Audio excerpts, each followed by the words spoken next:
आप सभी का आज की इस प्रेस वार्ता में स्वागत है। साथियों, जिस तरह से आप लोग जानते हैं कि हिमाचल प्रदेश में इस सरकार का जो एक सबसे बड़ा जो कारनामा था वो था पेपर लीक प्रकरण।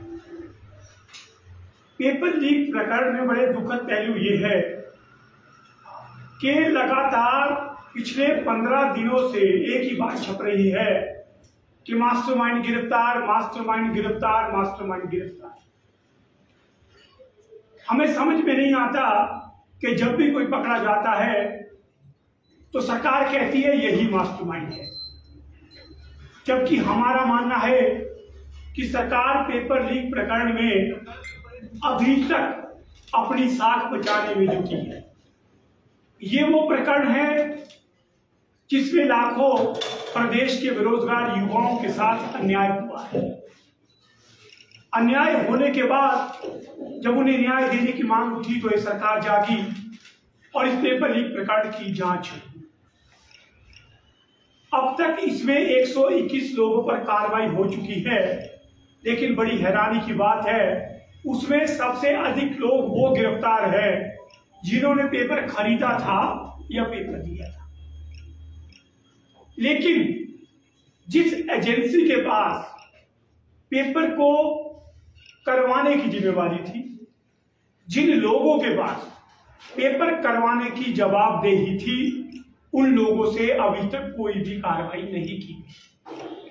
ये पहला प्रकरण है कि जिसमें अब तक जो आयोजक है, जिनकी जवाबदेही है, जिनकी जिम्मेवारी है, किसी भी सरकारी कर्मचारी या अधिकारी पर कोई कार्रवाई नहीं की गई। इसलिए हमारा साफ मानना है, अभी जांच में कल हमें पता लगा कि जिनके पास पूरी जिम्मेवारी थी उन्हें पुलिस ने कुछ प्रश्नावली दी है कि आप जवाब दीजिए।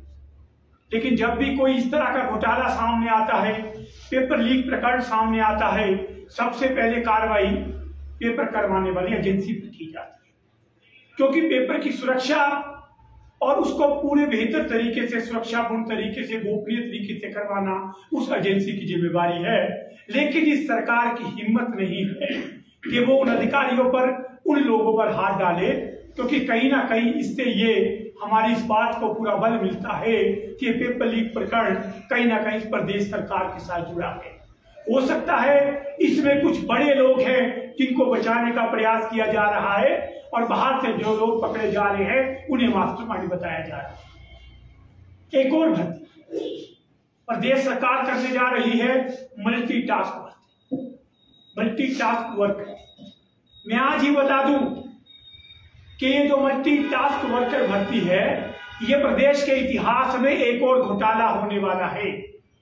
चुनावों से पहले बैकडोर से अपने लोगों को एंट्री देने का प्रयास है, क्योंकि इसमें जो मापदंड तय किए गए हैं वो मापदंड ऐसे हैं जिससे किसी को कभी भी किसी भी तरीके से नौकरी दी जा सके। हमारा सरकार से मानना है कि मल्टीटास्क वर्कर भर्ती जो है उसको भी एक प्रक्रिया के तहत किया जाए। ऐसा न हो कि एक बार फिर से हमारे प्रदेश के हजारों बेरोजगारों के साथ धोखा हो जाए।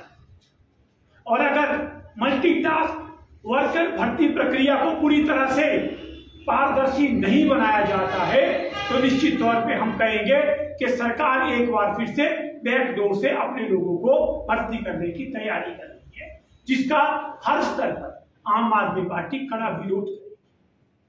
तीसरा मुद्दा, आम आदमी पार्टी प्रदेश में 2 मुद्दे लेकर आई थी, शिक्षा और स्वास्थ्य। हमारे प्रदेश के चुनाव प्रभारी माननीय सत्येंद्र जैन जी, स्वास्थ्य मंत्री दिल्ली सरकार, उन्होंने प्रदेश में आकर आम आदमी पार्टी का मोर्चा संभाला और इस सरकार की स्वास्थ्य नीति पर जमकर प्रहार किए। आज उसी का परिणाम है कि बौखलाहट में केंद्र सरकार, ये प्रदेश सरकार आपके लगातार बढ़ते हुए जनाधार को देखते हुए एक षड्यंत्र के तहत झूठे मामले में उन्हें आज ईडी के माध्यम से गिरफ्तार किया गया है। अब एक और तैयारी हो रही है, क्योंकि 2 ही नेता प्रदेश में आए, स्वास्थ्य की बात सत्येंद्र जैन जी कर रहे थे और शिक्षा की बात शिक्षा मंत्री मनीष सिसोदिया जी।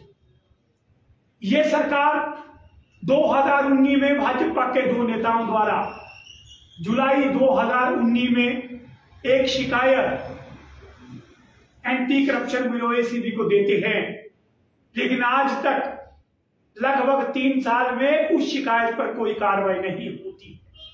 जबकि नियमों के तहत कोई शिकायत आती है तो उस पर आपको 48 घंटे के अंदर प्रोसीडिंग में उसे डालना, लेकिन वो चिट्ठी दबा कर रखी गई थी और मौके का इंतजार था कब चुनाव होंगे।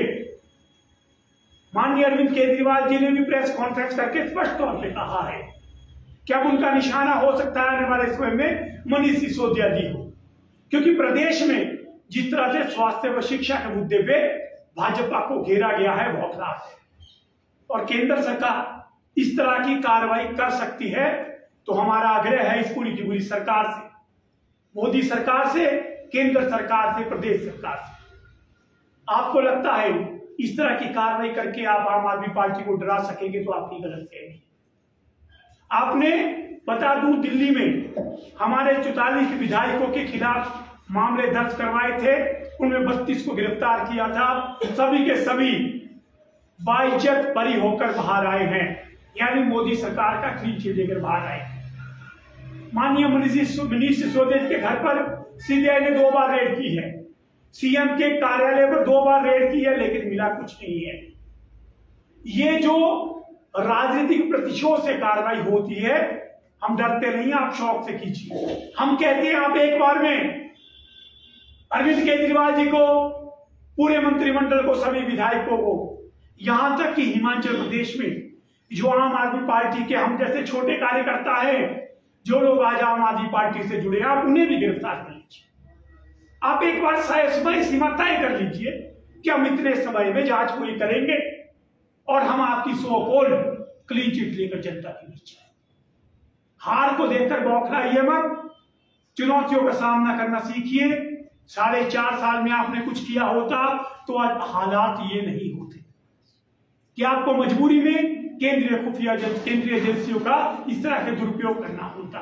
इसलिए हम इस सरकार के कदमों की कड़ी निंदा करते हैं और एक बार फिर से केंद्र को, प्रदेश को कहना चाहते हैं, अगर इस देश में, इस प्रदेश में शिक्षा की बात करना, स्वास्थ्य की बात करना गुनाह है, तो आम आदमी पार्टी जनहित में ये गुनाह एक बार नहीं बार बार करेगी। आप चाहे स्वतंत्र हैं, आपके हाथ में सत्ता है, आपके हाथ में पावर है, आप जो चाहे कार्रवाई वो कर सकते हैं। धन्यवाद। सर, क्या लगता है कि बार बार जो है, अगर आप कह रहे हैं कि जितेंद्र जैन और मनीष सिसोदिया का भी जिक्र कर रहे हैं, तो दौरे पर तो अरविंद केजरीवाल भी आए थे। देखिए, मुझे लगता है कि अरविंद केजरीवाल जी की रैली के बाद ये खलबली मची है, और जिस तरह से हम स्वास्थ्य शिक्षा के मुद्दे को लेकर हम लोग बढ़ रहे हैं, और जितेंद्र जैन जी की बहुत अधिक सक्रियता है। अभी जनसंवाद में उनके 6 कार्यक्रम थे, उनके अरेस्ट होने की वजह से हमें वो बदलने पड़ रहे हैं, अन्य वक्ताओं को भेज दिए।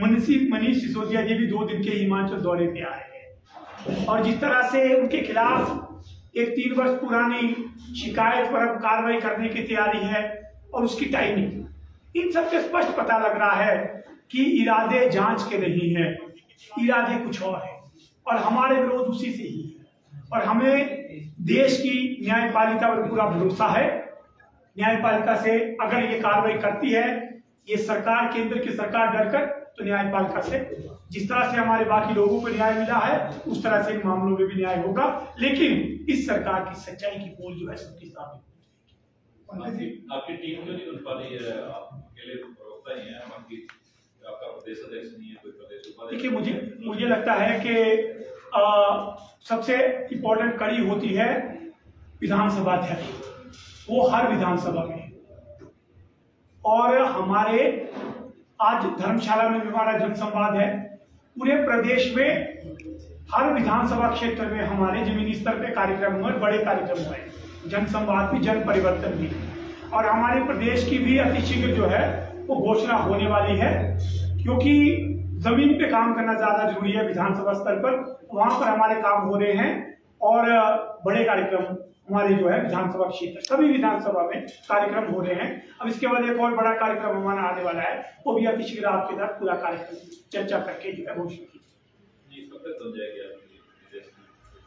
मुझे लगता है कि हमारी प्रदेश कार्यकारिणी इस हफ्ते घोषित होनी थी, लेकिन जैन जी की वजह से थोड़ा सा हो सकता है डिले हो, लेकिन कोशिश करेंगे कि हम लोग फर्स्ट वीक में अपनी जो है वो कार्यकारिणी की घोषणा करें, क्योंकि हमारे प्रभारी सत्येंद्र जैन जी अभी वो हमारे बीच में नहीं है, अभी वो ईडी की गिरफ्तारी में है, तो अभी थोड़ी चर्चा चल रही है, किसी भी इस पर निर्णय लेंगे।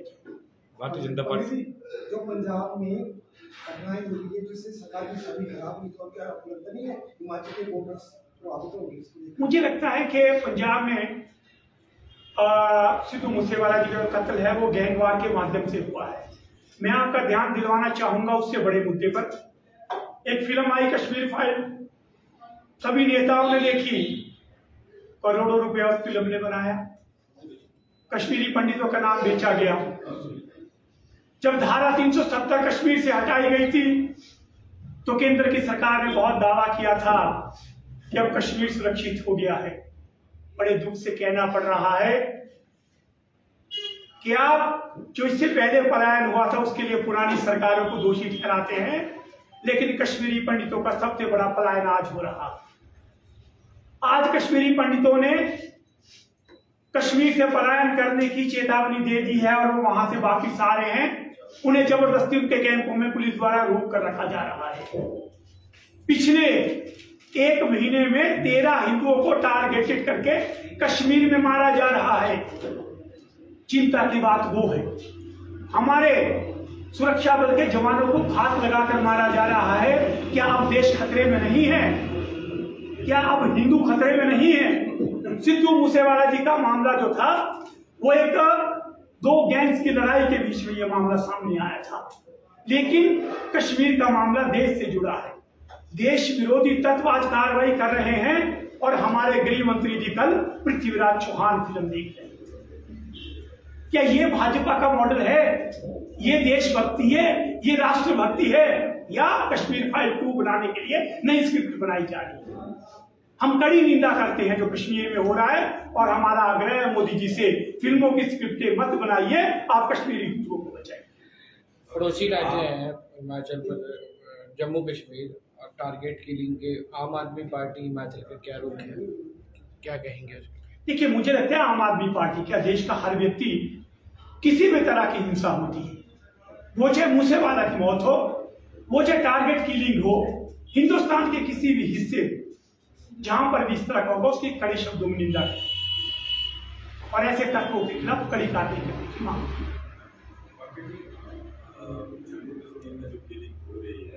उसको लेकर आम आदमी पार्टी ऐसे बयान भी जारी करेगी या देखिए, जम्मू कश्मीर में हमारी पार्टी काफी मजबूती से आगे बढ़ रही है और इस पर जम्मू कश्मीर की इकाई और हमारे केंद्र जो हमारा केंद्रीय नेतृत्व है अति शीघ्र इस पर निर्णय लेगा और जम्मू की इकाई जम्मू के मुद्दे पर चुप नहीं बैठेगी, वो सड़क पर